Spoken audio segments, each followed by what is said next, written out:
Recommend lah. Sangat recommend. Okay, alright. Yang penting datang sini belajar best. Dan trainer semua 10 out of 10. Saya Faizul Raja dari Berjaya Hill Company. Saya di sini menghadirkan diri untuk halal executive training lah. Okay, hai, Assalamualaikum. Saya Zafran. Saya daripada company Aisyah. So, saya dah menyertai daripada halal executive training hari yang terakhir lah hari ni. Okay, so Hai, Assalamualaikum. Saya Fiza dari Persatuan Integrated Logistik. Kami dari Mas Awana Services dan Berhad. Saya Aina. Dan saya Syahira. Saya Muhammad Amir, Redo Cafe. Kerja selama 10 tahun. Saya Tasha daripada HQ 3 Budak Gemuk. Sudah tiga. Hai, nama saya Hanani. Saya pada Dom Cafe. So, apa-apa yang saya dapat belajar sempena dengan halal ni, ada pemahaman macam apa yang non halal, halal dalam kehidupan kita sekarang. okay, so dekat sini saya belajar banyak. So, daripada apa yang boleh ataupun apa yang tak boleh.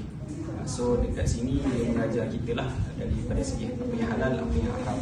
So, dekat sini Selama 8 hari ni kami belajar cara-cara nak jadi HE yang baik dan cara internal audit yang betul.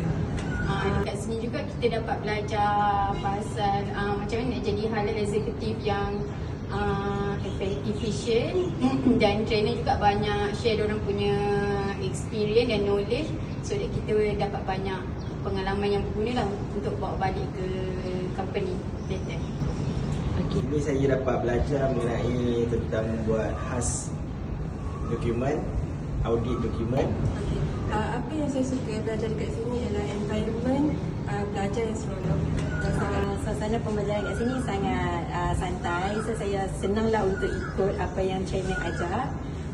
So semua benda yang diajar tu sangat berguna lah bagi saya untuk jadi sebagai QA untuk company saya dan halal exec.